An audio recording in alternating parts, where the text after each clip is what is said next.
Deus seja louvado. Então vamos. Hoje nós vamos, em nome de Jesus, iniciar Romanos capítulo de número 3, mas nós precisamos dar continuidade aonde o pastor Guilherme parou. O pastor Guilherme ministrou para nós ali até o versículo de número 24, do capítulo de número 2, e eu quero só terminar esses capítulos restantes que faltam, para nós entrarmos de cheio no capítulo de número 3 de Romanos. Então você que pode, abra sua Bíblia aí, em nome de Jesus, na carta aos Romanos, capítulo de número 2, versículo de número 25 em diante. Podemos ler ali a partir do 23. Romanos 2, 23.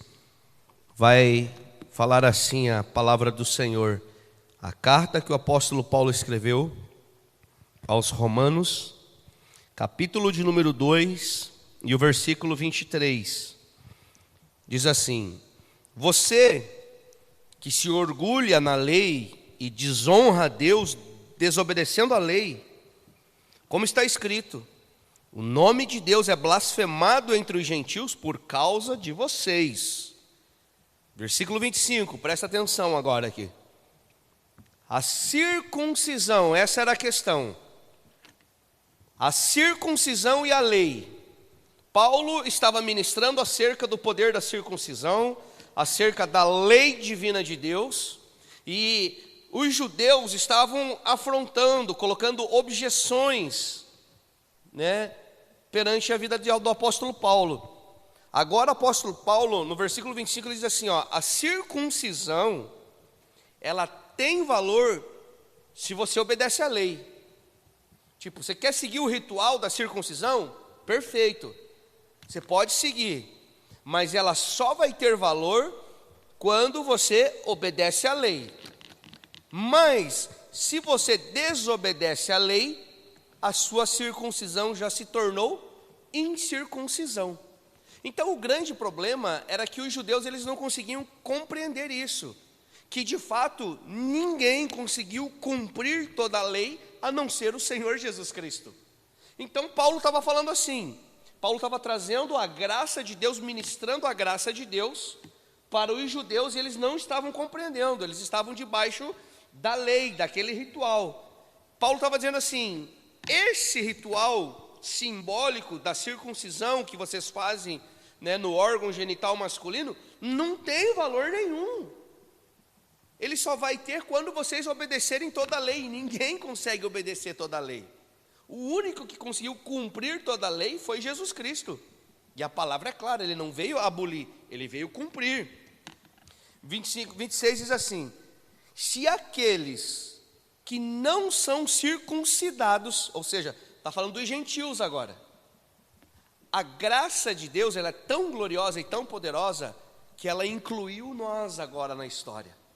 Agora nós fomos incluídos na vida de Deus, na história a partir desse momento. Porque ele vai falar assim, a circuncisão tem valor, é 26. Se aqueles que não são circuncidados, ou seja, não seria o povo judeu, mas sim o povo gentil. Se aqueles que não são circuncidados obedecem aos preceitos da lei, não serão eles considerados circuncidados? Paulo está dizendo assim, se o povo que não é judeu obedece à lei, não seriam eles então circuncidados, mesmo sem fazer a circuncisão no seu órgão genital? Porque Paulo está confrontando, tentando trazer luz. Paulo está dizendo assim, não adianta você fazer um ritual e não obedecer à lei, e não obedecer à palavra. É muito mais importante obedecer à palavra do que fazer um ritual. Então Paulo traz esse esclarecimento para eles. Versículo 27 ele diz assim,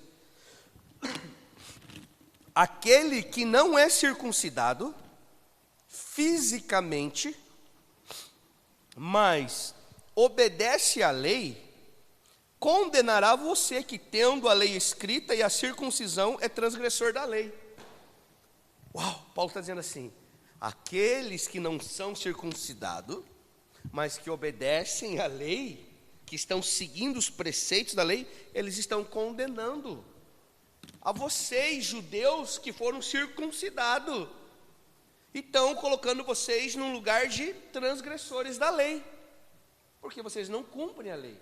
Ou seja, nós voltamos mais uma vez naquela velha história que o apóstolo Paulo estava confrontando os fariseus imorais hipócritas, porque eles queriam falar, eles queriam acusar, eles queriam apontar o erro das outras pessoas, mas eles mesmos praticavam e escondiam o erro deles. Eles são pessoas imorais, hipócritas. Então Paulo está dizendo, aqueles que não são judeus, mas que estão seguindo a lei, que estão obedecendo a palavra de Deus, estão colocando vocês num lugar de transgressores.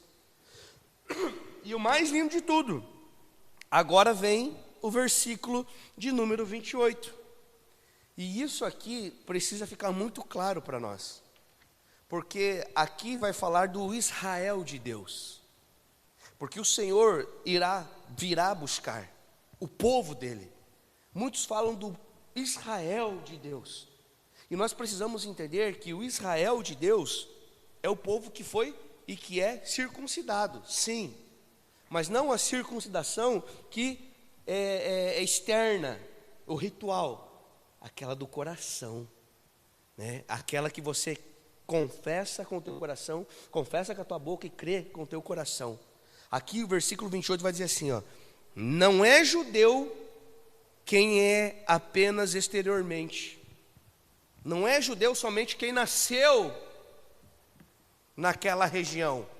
Ele continua dizendo, nem é circuncisão a que é meramente exterior e física. Ele está dizendo, a circuncisão verdadeira não é aquela externa e física. Judeu não é apenas aquele que nasceu nessa região. Versículo 29 ele vai dizer assim, não, judeu é quem o interior é circuncidado e é operada no coração. Então, quem é judeu? A quem é circuncidado? Aquele que de fato crê no Senhor Jesus Cristo de todo o seu coração. E ele diz assim que essa circuncisão agora, ela é operada no coração pelo Espírito de Deus. Não é mais por um ritual humano, é pelo Espírito de Deus. Quando nós somos batizados com o Espírito Santo de Deus, nós somos circuncidados. E agora nós nos tornamos o Israel de Deus. Então quando Deus virá buscar o seu Israel, o povo de Deus, nós estamos inclusos. Porque o Israel de Deus não é somente o povo exterior. Os circuncisos não são somente aqueles externos, mas sim aqueles que foram circuncidados pelo Espírito no seu interior, no seu coração, que confessam e que creem e que confiam no Senhor de todo o seu coração, de toda a sua alma. Aleluia. E ele diz assim, e não é pela lei escrita. Uau!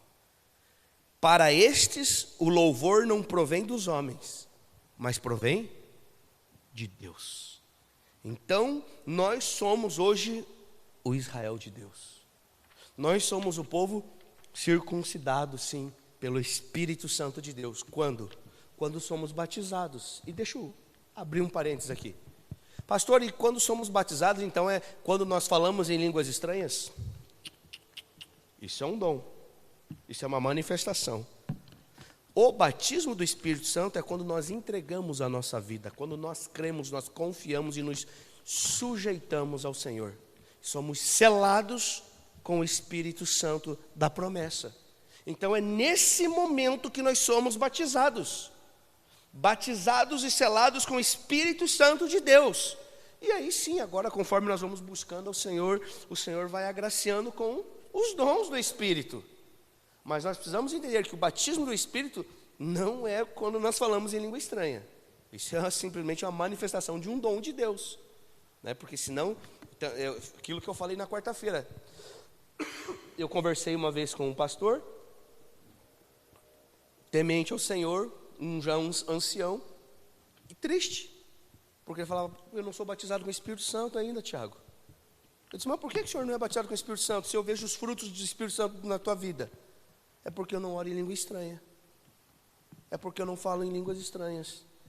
Eu disse, não, o batismo do Espírito Santo não é isso. Isso é uma manifestação, isso é um dom, o falar em línguas.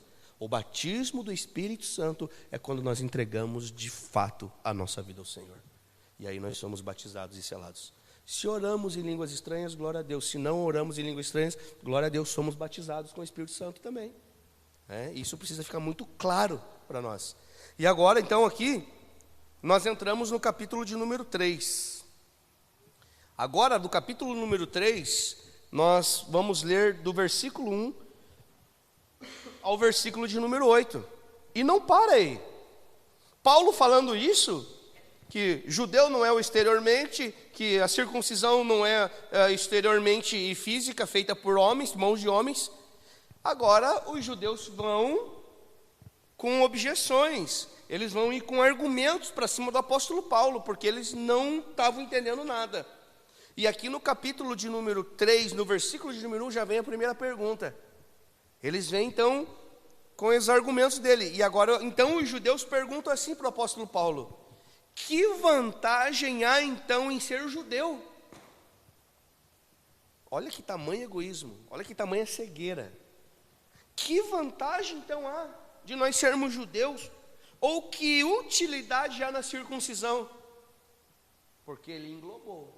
E ele falou, agora é a circuncisão feita por Deus, não mais pela mão dos homens. Então eles já começam a se indagar. Então nós não temos vantagem nenhuma de ser judeu. Então não tem nenhuma utilidade em nós sermos circuncidados. Daí Paulo responde imediatamente, ele diz assim, que vantagem há em ser judeu? Muita, em todos os sentidos, principalmente porque aos judeus foram confiadas as palavras de Deus. Em outras traduções vai dizer os oráculos de Deus, a vontade de Deus, a palavra de Deus, o desejo de Deus. Eles estavam ignorando isso. No versículo 3 ele diz assim: que importa se algum deles foram infiéis? A sua infidelidade das pessoas anulará a fidelidade de Deus? Eles perguntam para o apóstolo Paulo. Mas eles foram infiéis, eles sabiam que todos foram infiéis. E então vem uma pergunta, e eles acabam então perguntando para o apóstolo Paulo se a infidelidade deles anularia a fidelidade de Deus. Paulo responde de imediato: de maneira nenhuma. É óbvio que não. Que a infidelidade das pessoas jamais vai anular a fidelidade de Deus. Deus continua sendo fiel. Porque Deus não se move segundo as pessoas, segundo a vontade das pessoas, segundo o desejo das pessoas. Ele continua sendo fiel. E Paulo diz: de maneira nenhuma. Seja Deus verdadeiro e todo homem mentiroso, como está escrito: de modo que são justas as tuas palavras e prevaleces quando julgas. Mas se a nossa injustiça, não para por aí, olha só os argumentos deles, dos judeus, mas se a nossa injustiça ressalta de maneira ainda mais clara a justiça de Deus, que diremos? Que Deus é injusto por aplicar a sua ira? Estou usando um argumento humano. Claro que não, Paulo responde. Se fosse assim, como Deus iria julgar o mundo sendo injusto? Deus é justo. Versículo 7, ele continua dizendo: alguém pode alegar ainda, se a minha mentira ressalta a veracidade, a verdade de Deus, aumentando assim a sua glória, por que eu sou condenado como pecador? Os judeus não estavam vendo a verdade absoluta, a verdade eterna na vida deles. Eles estavam falando assim: se a minha se a minha mentira ressalta a verdade de Deus, se o meu mal ressalta o bem de Deus, eles estão falando, eu estou fazendo um bem. Por que então que nós somos condenados como pecador? Eles não estavam enxergando. Versículo 8. Por que não dizer como alguns caluniosamente afirmam que dizemos, façamos o mal para que nos venha o bem, a condenação dos tais é merecida. Uau! Que o Espírito Santo de Deus nos dê graça e ilumine a nossa mente para que nós possamos meditar nesses 8 versículos. Esses versículos que eles são feitos de objeções, de argumentos, porque os judeus estavam indignados, achando que somente eles eram o povo escolhido por Deus, e que mais ninguém tinha o direito de receber a não ser eles a vida de Deus. Então nós vemos no capítulo 3, começamos vendo que os judeus, eles estavam numa posição vantajosa, sim, sabemos que sim, porém, eles eram culpados. Culpados, por quê? Porque a lei e a circuncisão não lhes davam garantia de imunidade alguma. Eles achavam que por viver debaixo da lei e por viver no ritual da circuncisão, eles eram imunes. Imunes o quê? Ao julgamento divino de Deus. E Paulo já vem falando o oposto. Paulo deixa claro que a lei e a circuncisão não lhes davam garantia nenhuma de imunidade no julgamento divino, que não tinha garantia, que não servia como garantia de sua identidade como povo de Deus, porque a garantia para sermos de fato conhecidos e reconhecidos como povo de Deus é sermos circuncidados no nosso coração. Uau!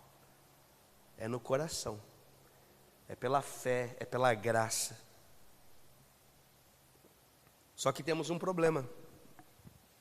Aos olhos dos judeus, isso parecia uma loucura, o que o apóstolo Paulo estava ministrando. Porque ao entendimento dos judeus, isso colocaria uma dúvida tremenda na aliança que Deus havia feito com o povo judeu, nas promessas e no próprio caráter de Deus. Os judeus já não estavam entendendo nada, eles estavam enlouquecidos, porque eles se firmavam, a confiança deles era a lei e a circuncisão. Temos a lei, somos circuncisos, estamos salvos. E Paulo, quando ele vem falando em Efésios capítulo 2, versículo 8 e 9, a respeito da salvação, ele rasga o véu do engano, da cegueira, e ele diz que a salvação é um presente de Deus, é pela graça, é um dom de Deus, que nenhum de nós merecíamos tamanho presente. É pela graça, para que nenhum homem venha se vangloriar de si mesmo, porque nós não temos o poder de nos salvar.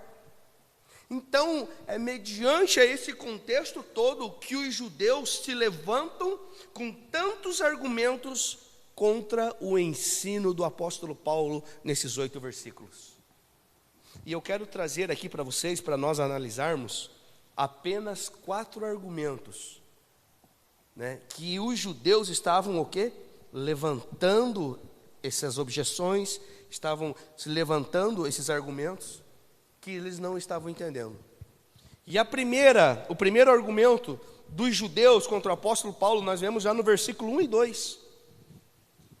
O primeiro argumento que eles levantam contra a vida do apóstolo Paulo, que eles confrontam, por isso, irmãos, que é tão importante nós conhecermos a palavra de Deus, manejarmos bem a palavra de Deus como obreiros aprovados, que não tem do que se envergonhar, porque é isso que o apóstolo Paulo nos ensina, o obreiro aprovado, que maneja bem a palavra da verdade. Paulo era confrontado pelo engano, pelos fariseus, pelos imorais, pelos hipócritas, e a primeira pergunta, o primeiro argumento, a primeira objeção dos judeus eles falavam assim, então o ensino de Paulo é uma sabotagem da aliança de Deus. O ensino, no versículo 1 e 2, eles estavam argumentando que esse ensino era uma sabotagem da aliança de Deus. Por quê? Por que eles estavam achando que esse ensino do apóstolo Paulo era uma sabotagem contra a aliança de Deus? Porque os judeus, eles estavam inconformados com a teologia do apóstolo Paulo. E por que eles estavam inconformados? Porque o apóstolo Paulo foi como se jogasse uma dinamite. Ele dinamitou o quê? Os alicerces de sua falsa segurança. Os judeus estavam seguros numa falsa segurança. Lei e circuncisão. Paulo vai lá e joga uma bomba. Puf! Né? Paulo, ele deixa muito bem claro e ele começa a fazer o quê? Ele fala então, Paulo confronta esse falso fundamento, jogou uma bomba, um dinamite nessa falsa segurança, e ele diz, e eles investem, os judeus agora eles começam a investir contra o apóstolo Paulo com a seguinte pergunta: quando Paulo joga essa bomba, falando acerca desse fundamento, desse alicerce falso, eles então vêm com uma pergunta para o apóstolo Paulo, no versículo número 1. Qual é a vantagem do judeu então? Qual é a utilidade da circuncisão então? Eles indignados. Para eles então não tinha valor nenhum. E Paulo, já muito experiente, responde com firmeza. Muita vantagem. E ele diz sobre todos os aspectos. Mas principalmente pelo aspecto em que os judeus foi a nação confiada para revelar a palavra de Deus. Por ser judeu, nós vemos então essa vantagem. O povo judeu, os judeus foram confiados os oráculos de Deus, a palavra da verdade. A vontade de Deus foi confiada ao povo judeu. E eles já se esqueceram disso, porque o apóstolo Paulo estava trazendo uma verdade à tona. Estava simplesmente reformando o conceito. Por isso que é importante nós passarmos diariamente por uma reforma. Porque a reforma, ela nos mostra e ela traz o verdadeiro fundamento, o verdadeiro alicerce. A reforma, ela traz um renovo na nossa mente necessária para vivermos os propósitos eternos de Deus. Sem essa reforma, sem esse confronto, sem essa verdade, nós jamais chegaríamos aonde nós estamos aqui hoje. Foi pela graça de Deus, mas foi por meio dessa reforma, reformadores, homens e mulheres, que entregaram a sua vida por amor ao Evangelho, que foram mortos de maneiras trágicas, mas que não negaram a sua fé e essa verdade, corrompendo, batendo de frente com o sistema religioso, entendendo sobre a suficiência da graça de Deus em nossas vidas. Paulo e todos esses homens e mulheres que vêm trazendo essa reforma, eles estão dizendo para nós assim: o que nós precisamos é de Jesus Cristo, é do Senhor Jesus Cristo. Ele é o alicerce, Ele é o fundamento. Nós não precisamos de um ritual, nós não precisamos de praticar e fazer algo para nós recebermos essa salvação gloriosa. Não, nós precisamos de Jesus Cristo, a suficiência de Jesus Cristo. Uau! Domingo eu vou falar sobre isso. A importância de nós entendermos a suficiência do Senhor Jesus Cristo. E do contrário, somos pessoas autossuficientes. E as características das pessoas autossuficientes são terríveis, irmãos. Elas nos isolam literalmente do corporativo, do propósito, do coração de Deus e da vontade do Pai. Então era isso que estava acontecendo. Paulo diz assim: sim, tem muita vantagem. Qual? Principalmente porque a vocês foi confiado a palavra de Deus. Paulo e os judeus estavam de pleno acordo com o fato de que Deus havia escolhido os judeus como povo especial e dado a eles a lei e a circuncisão. Eles estavam de acordo, Paulo concordava, juntamente com o povo judeu. O povo judeu foi escolhido para receber a lei e a circuncisão. Nisso Paulo estava de acordo, 100%, em pleno acordo. Porém, agora, se a lei e a circuncisão não davam aos judeus nenhuma garantia em relação ao juízo divino, aí complicou. Aí os judeus se perguntam, então, qual era então a vantagem de ser judeu? Se a circuncisão e a lei não nos dão nenhuma vantagem, nenhuma garantia no juízo divino, qual é a vantagem de ser judeu? Paulo responde imediato, muita, sobre todos os aspectos. E um dos itens que sobressai a todos os outros é o fato de que os judeus, que aos judeus e nenhuma outra nação foi o quê? Atribuído, presenteado, foi dado o privilégio singular, foi dado à nação o povo judeu, a honra máxima. E qual é essa honra máxima? De eles serem os guardiões dos oráculos de Deus, da palavra de Deus. Eles foram o povo escolhido por Deus para receberem a palavra de Deus. Agora perceba que aqui nós temos um problema seríssimo a ser resolvido. E eu quero trazer para os dias atuais esse problema. E qual é o problema então, pastor Tiago?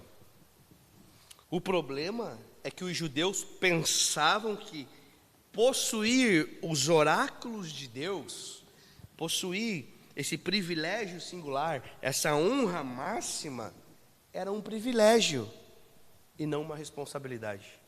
Eles viam como um privilégio, mas não como uma responsabilidade. Aqui eu abro um parênteses. Ser filho e filha de Deus, nascer de novo, através dessa obra gloriosa do Espírito Santo de Deus, nos torna pessoas responsáveis. Nós não podemos ficar que nem os judeus. Não, para nós é um privilégio sermos filhos de Deus e não entendermos que devemos ser responsáveis como filhos de Deus. Temos uma responsabilidade agora como filhos de Deus. Não é simplesmente um privilégio, é muito mais além. Agora assumimos um papel de muita responsabilidade. Qual é esse papel, pastor Tiago? Cumprir a missão a qual o Senhor nos deu. Cumprir o ministério da reconciliação. Levar a Cristo Jesus aonde nós chegarmos. Fazer com que o Senhor seja conhecido. Levar as boas novas aonde nós colocarmos a planta dos nossos pés. Fazer com que as pessoas olhem para nós e não vejam nós, mas que possam ver a graça de Deus. Isso é se tornar um filho responsável e não simplesmente ser um privilégio. Porque se nós pensarmos que é somente um privilégio, nós vamos nos acomodar na nossa zona de conforto e vamos ficar aqui e é um privilégio e glória a Deus e aleluia, e não vamos ter a responsabilidade que compete a nós como igreja do Senhor Jesus Cristo. Precisamos amadurecer dia após dia, precisamos dessa reforma dia após dia, para que Ele seja visto, precisamos que a vida dele seja formada em nós todos os dias. Para quê? Para que Ele seja conhecido. De que maneira, pastor Tiago? Como que Jesus Cristo vai ser conhecido? Através da sua igreja, através da multiforme sabedoria de Deus, através dos dons, dos talentos, através da graça gloriosa que o Senhor já colocou em nós. Então, quando nós entendemos que isso não é somente um privilégio, mas é mais profundo, nos traz um conceito de responsáveis, então a nossa forma de viver é diferente. Transforma, a metanoia acontece não só na mente, mas no coração e na mente. E aí nós não vivemos mais para nós. Pessoas autossuficientes, olha o spoiler de domingo, vivem para si. Pessoas rendidas ao Senhor vivem somente para Ele. Uau! Então é uma questão de escolha. A nossa vida é uma questão de posicionamento, irmãos. Ou nós vivemos para satisfazer os nossos desejos pessoais, ou nós vivemos para satisfazer a vontade eterna de Deus. Por isso que existe uma batalha espiritual grande aí. Por isso que entra a batalha espiritual, a guerra espiritual que as pessoas tanto falam, que é contra a nossa vontade carnal. É a nossa carne contra o espírito. A carne tentando fazer as obras contrárias do espírito. Então, para que nós possamos estar manifestando os frutos do Espírito Santo de Deus, é necessário, sim, entendermos que necessitamos do Senhor, precisamos nos arrepender, precisamos ter uma vida diária de oração, uma vida de comer, de devocional, de se alimentar da palavra de Deus, de estar na comunhão, de celebrar, de ter tempo de mesa. Tudo isso na multiforme sabedoria, não é de uma maneira só. Não tem como nós colocarmos um ponto final.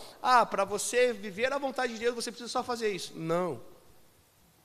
A Bíblia diz assim, e qual é a tua vontade? Os discípulos, ansiosos para fazer a vontade de Deus, mas Senhor, revela a nós qual é a tua vontade, qual é a missão que nós precisamos fazer, o que eu preciso fazer? E o Senhor só diz, crer naquele que o Pai enviou. Esse é o começo. Crer em Jesus Cristo. Crer no Senhor de todo o teu coração, de toda a tua alma e de todo o teu entendimento. E aí a obra gloriosa, divina do Senhor, ela vai crescendo dia após dia. Nós vamos sendo moldados, transformados de uma maneira tão gloriosa que nós nem muitas vezes percebemos. Mas as pessoas que estão ao nosso redor, elas estão olhando para nós e estão dizendo assim, meu Deus, tem algo diferente na tua vida. Como que você consegue? De que maneira que você chegou aí? Como que você faz? E aí nós damos a receita, não somos nós. É o Senhor em nós que está fazendo a sua gloriosa obra. Amém, queridos? Glória a Deus. Aleluia. Então nós temos o quê? Uma responsabilidade. E esse era o problema dos judeus. Eles pensavam que possuir aí os oráculos de Deus era um privilégio e não uma responsabilidade. Por isso que eles perguntam para o apóstolo Paulo, então, o que adianta? Então não tem valor nenhum ser judeu e nem ser circunciso. Paulo diz, sim, muito, em muitos aspectos. Segundo argumento que os judeus confrontam o apóstolo Paulo, que está no versículo 3 e 4, que nós acabamos de ler, é o seguinte, eles vêm diante do apóstolo Paulo, argumentando que os ensinamentos do apóstolo Paulo anulam a fidelidade de Deus. E jamais isso. Eles vêm com esse argumento. Então quer dizer então, que os teus ensinamentos anulam a fidelidade de Deus. Está no versículo 3 e 4. Essa segunda objeção dos judeus vem nesses termos. E daí? Se alguns não creram, então quer dizer que a incredulidade deles irá desfazer a fidelidade de Deus? Paulo responde de forma exata, correta e com convicção, de maneira nenhuma. Se nós estamos sendo infiéis a Deus, Deus continua sendo fiel. Porque a sua natureza, ela é imutável. Nós estamos num processo, até chegarmos com o corpo glorificado, de termos a natureza do Senhor, né? Aonde não haverá mais dor, mais pranto, mais choro, mancha, mácula, nada. Mas Deus é perfeito e fiel. Então Paulo responde de imediato, de maneira nenhuma. Se vocês não creram, então Deus continua sendo fiel. E ele diz no versículo 4, né, seja Deus verdadeiro e mentiroso todo homem, segundo está escrito, para estes seres justificado nas tuas palavras e venha a vencer quando fores julgado. A resposta é muito clara, Paulo deixa muito bem claro aqui, que a resposta dos homens não pode afetar e nunca afetará o propósito eterno de Deus. A resposta das pessoas que elas vão dar para você não pode te afetar e nunca poderá afetar o propósito eterno de Deus que o Pai tem para com as nossas vidas. Paulo estava sendo bombardeado e está deixando muito claro, a resposta de vocês não vai afetar o propósito de Deus. Vocês podem gritar, vocês podem berrar, vocês podem fazer o que vocês quiserem. Deus continua sendo fiel à sua palavra. Deus é fiel à sua palavra. A infidelidade dos homens não atinge a fidelidade de Deus. A infidelidade, a falta de fidelidade dos homens não atinge a fidelidade de Deus. Se fosse assim, nós não éramos merecedores de estar aqui hoje. Porque quantas e quantas vezes nós somos infiéis a Deus, e somos ainda. E Deus continua o quê? Sendo fiel. Por quê? Porque Ele é fiel à sua palavra. Ele não muda. Então nós precisamos entender que, se aqueles a quem Deus confiou a sua palavra, que era o povo judeu, os oráculos de Deus, não são fiéis e eles fracassaram em cumprir a sua missão, Deus permanece fiel. E glória a Deus por isso, irmãos. E glória a Deus por isso. Porque se não fosse a fidelidade do Senhor, nós não estaríamos aqui hoje. Nós não estaríamos na posição onde estamos. Estamos aonde? Estamos nas regiões celestiais com o Senhor. Estamos numa posição de filhos de Deus, de família de Deus. Uau, isso é glorioso. Terceiro argumento que os judeus vêm com o apóstolo Paulo, que está no versículo 5 e 6, ele diz assim: os ensinamentos do apóstolo Paulo, então, contradizem a justiça de Deus? Os ensinamentos do apóstolo Paulo contradizem a justiça de Deus? Ou seja, os judeus mais uma vez voltam com as suas baterias carregadas contra o apóstolo Paulo com o seguinte argumento. Versículo 5 e versículo 6. Se a nossa injustiça ressalta de maneira ainda mais clara a justiça de Deus, que diremos? Que Deus é injusto por aplicar a sua ira? Claro que não. Se fosse assim, como Deus iria julgar o mundo?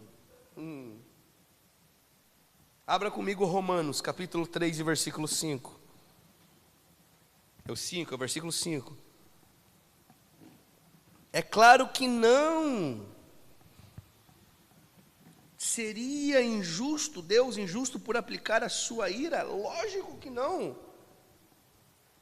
Perceba que, se você lembrar do nosso estudo, nós estamos falando que Paulo, ele já vem argumentando desde capítulo número 1 ali do versículo 18 até o 32, que Paulo vem argumentando que Deus julgará tanto os gentios quanto os judeus pelos seus mau uso que fizeram do conhecimento recebido de Deus, principalmente pelos gentios. Então, nessa carta de Romanos, capítulo de número 1, Paulo, ele vai dando uma ênfase principalmente nos gentios, que Deus vai julgar sim os gentios pelo mau uso que fizeram do conhecimento de Deus. Nós vemos que a carta, capítulo número 1 ali, foi um absurdo que a humanidade fez, que os gentios fizeram. Ali também demonstrou que os críticos moralistas não ficarão de fora. Os judeus morais, que são moralistas, que estavam lá sempre condenando, sempre apontando, mas praticando as mesmas atitudes, eles não ficarão de fora do julgamento de Deus. Por isso, antes de apontar o dedo para alguém, cuidado. Antes de querer tirar um cisco do teu olho, Jesus diz, tira a trave que está no teu olho. Antes de querer tirar o cisco do olho do teu irmão, tira a trave que está no teu olho. Era isso que Paulo estava ministrando. Aqueles críticos moralistas que olhavam somente para o erro dos outros, apontavam somente o erro dos outros. Eles traziam à tona, me fugiu a palavra, expor, do verbo expor. Eles traziam à tona e eles ficavam em oculto com a mesma prática, com o mesmo pecado. Então Paulo vem destruindo essa falsa confiança deles e coloca ambos na mesma balança. Tanto judeus, moralistas, críticos, quanto gentios, que fizeram mau uso da revelação divina de Deus, irão ser julgados pelo Senhor. Uau, isso é tremendo, né? Não escaparão do juízo final do Senhor. E nosso último argumento dessa noite, e é o quarto argumento que eles trazem para o apóstolo Paulo, é o seguinte: eles dizem assim: os ensinamentos do apóstolo Paulo são uma falsa promoção da glória de Deus. Os ensinamentos do apóstolo Paulo são uma falsa promoção da glória de Deus. Onde está isso? Versículo 7 e versículo de número 8. Ou seja, eles queimam o último cartucho contra o apóstolo Paulo, fazendo essa pergunta aqui do versículo 7. Alguém pode alegar ainda que se a minha mentira ressalta a verdade de Deus, aumentando sim a sua glória, porque eu sou condenado como pecador. Ai, ai, ai. O grande problema, e aí no versículo 8, por não dizer como alguns caluniosamente afirmam que dizemos, façamos o mal para que venha o bem, a condenação dos tais é merecida. Havia um grande problema. E qual é o problema que estava na vida dessas pessoas? Eles estavam com sua mente adoecida. Por isso a importância da renovação da mente. Por quê? A mente deles estava de maneira tão adoecida que esses judeus, eles zombavam de Deus. Eles arrazoavam que Deus devia estar satisfeito ou até mesmo agradecido por eles estarem prestando um serviço com a sua mentira. Eles estavam com a mente bitolada, irmãos, adoecida. Eles pensavam que Deus estava satisfeito. Eles pensavam que eles estavam fazendo um favor, prestando um favor para Deus, vivendo de uma forma mentirosa. A que ponto que eles chegaram? A que ponto que o ser humano chega? Se nós pararmos para ver no século em que nós vivemos, nós vamos ver que realmente o ser humano ele está a cada dia mais perdido e com a sua mente adoecida por falta da vida de Deus. São tantas coisas bizarras que não dá nem tempo de falar aqui. Essa semana, lendo notícias e vendo, a gente vê que realmente o povo está doente. O ser humano está louco. Sem a vida de Deus, é isso que nós somos, perdidos, doidos, vazios. Fazemos de tudo para preencher esse vazio que somente Deus pode preencher. Eles pensavam assim: se meu pecado traz vantagem para Deus, por que então que eu sou condenado por esse pecado? Se o meu pecado traz vantagem para Deus, por que então sou condenado por esse pecado? Eles pensavam assim: se os meus males redundam, terminam em bens para Deus, por que devo ser castigado por Deus? Olha que mente adoecida. Deus, em sua infinita misericórdia e graça, lembrando que esse povo também iria estar na mesma balança no dia do juízo, estará na mesma balança no dia do juízo. Essa falácia, essa ideia desembocada de uma justa condenação, afirma o apóstolo. O apóstolo fica doido, o apóstolo Paulo. Da onde que vocês estão falando isso? De que maneira que vocês estão falando isso? É coisa de maluco. E todos nós, sim, sabemos que Deus pode, porque Deus é Deus, derivar o bem do mal.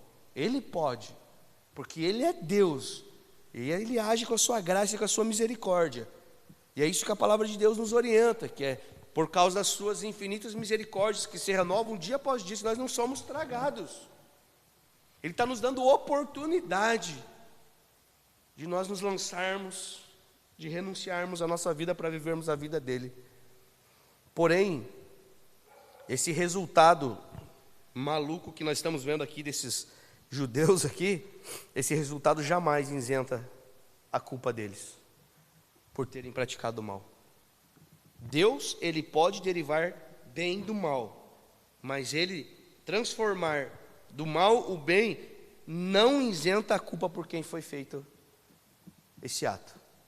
Todos nós prestaremos, estaremos diante do tribunal, do juízo divino diante de Deus, e temos que arcar com as consequências de tudo que o Senhor nos deu para fazermos e de tudo que nós fizemos. Da forma que fizemos aquilo que Ele nos deu e a forma que nós fizemos da nossa maneira, que era totalmente contrária à vontade de Deus.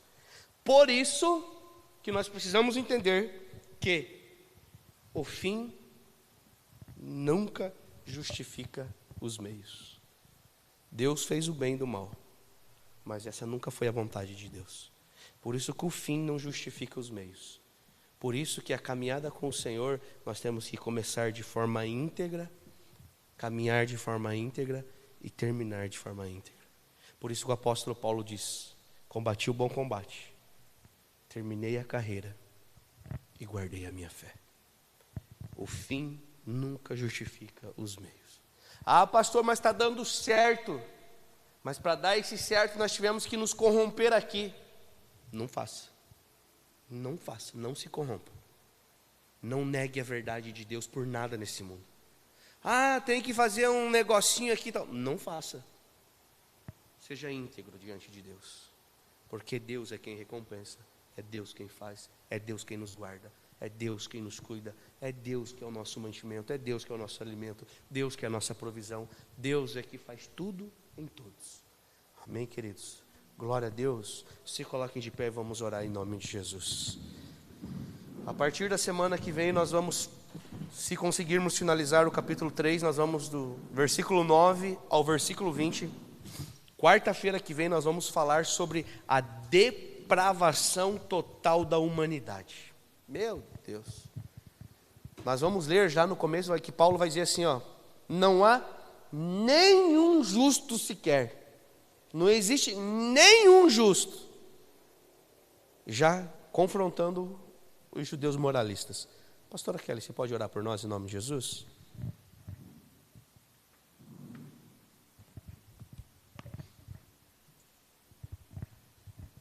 Boa noite, amados. Antes de eu orar, queria compartilhar com vocês uma palavra que, enquanto o pastor ministrava, veio muito forte, assim, né? De tudo aquilo que foi falado nessa noite, eu acho que a gente pode ressaltar, né, novamente, que realmente precisamos ter um coração obediente. Porque aquilo que o primeiro Adão não conseguiu fazer, Cristo, que é o segundo Adão, ele fez. Né? Ele foi obediente até a morte de cruz. Não por aquilo que ele fez, mas uma dívida que ele bateu no peito e falou: eu vou lá e vou abrir o caminho para que eles possam retornar à origem e retornar a tudo aquilo antes, né, lá na eternidade. E eu acho que a pergunta crucial que todos nós que estamos aqui nessa noite, todos nós que vamos ouvir essa palavra, né, nessa gravação, deveríamos fazer: quem me chamou? Porque se eu tenho a certeza de quem me chamou, eu jamais vou me moldar aos padrões errados. Quais são os padrões errados? Os padrões deste mundo. A Bíblia nos fala isso. Paulo ressalta isso lá em Coríntios, né? De que a gente não venha nos moldar aos padrões deste mundo. O que os judeus que a gente leu nessa noite estavam fazendo, eles estavam se moldando aos padrões deste mundo. Ué, mas não eram coisas bíblicas que eles estavam servindo e ali exercendo? Sim, eram. Mas não tinham mais valia para Deus. Então, que nós possamos, de fato, entender qual é o tempo presente de Deus, a verdade presente para esse tempo, e não aquilo que já passou, aquilo que já perdeu a valia. E que possamos, de fato, entender que quando Cristo morreu, quando Jesus morreu naquela cruz, e Cristo foi exaltado, Cristo foi revelado à humanidade, né, a todos nós, possamos entender que mudou o tempo. Por isso que falamos que é uma nova aliança, não é porque é uma nova que surgiu do nada, não, mudou o tempo. Né? Então, que de fato possamos viver nisso, tendo um coração obediente ao Senhor, um coração ensinável através do Espírito Santo dele, para que possamos de fato manifestar os frutos de justiça. Amém? Vamos orar então. Pai, nós clamamos nessa noite, ó Pai, pelo Teu Espírito Santo que nos dá o entendimento pleno da Tua palavra. E entendemos nessa noite, ó Pai, que nós não queremos nos moldar às coisas deste mundo, não queremos nos moldar às coisas que os homens estão instituindo, mas queremos ser moldados pela a Tua vida. Através de Cristo Jesus, que abriu um novo e vivo caminho, para que pudéssemos de fato termos a vida eterna. É nessa vida que queremos permanecer. E a nossa mente, Senhor, que a nossa mente, ó Pai, não seja cauterizada, Pai. Assim como aqueles judeus que nós lemos nessa noite, eles estavam com a sua mente cauterizadas, engessadas naquelas coisas que eram os padrões deste mundo. E queremos, Senhor, de fato, viver a Tua verdade. Queremos, de fato, manifestar a Tua verdade, a Tua vida, ó Deus. Em nome de Jesus Cristo, que possamos nos perguntar todos os dias, se for possível, quem me chamou? Quem me chamou? Foi o próprio Senhor Jesus. Foi o próprio Deus quem nos chamou. Nos chama pelo nome, através de Cristo Jesus, é que o Senhor nos reconhece. E é neste lugar, Senhor, que queremos estar. Num lugar de obediência, num lugar de submissão ao Teu Espírito. Porque sabemos que fora de Ti não há vida. Porque sabemos que fora de Ti nada permanecerá. Nada permanece, ó Pai. Queremos estar em Ti, não somente pela recompensa da vida eterna, mas porque sabemos que Tu és o único Deus vivo, que permanece para todo sempre. E em nome de Jesus Cristo, aonde essas palavras chegarem, que gerem vida, que gerem transformação, que gerem uma mente, Senhor, transformada pelo Teu Espírito. Clamamos, ó Deus, por todos os Teus filhos que estão nessa terra, ó Pai, que eles possam ser obedientes, Senhor, obedientes até o fim, Senhor, em nome de Jesus Cristo, em nome de Jesus. Amém?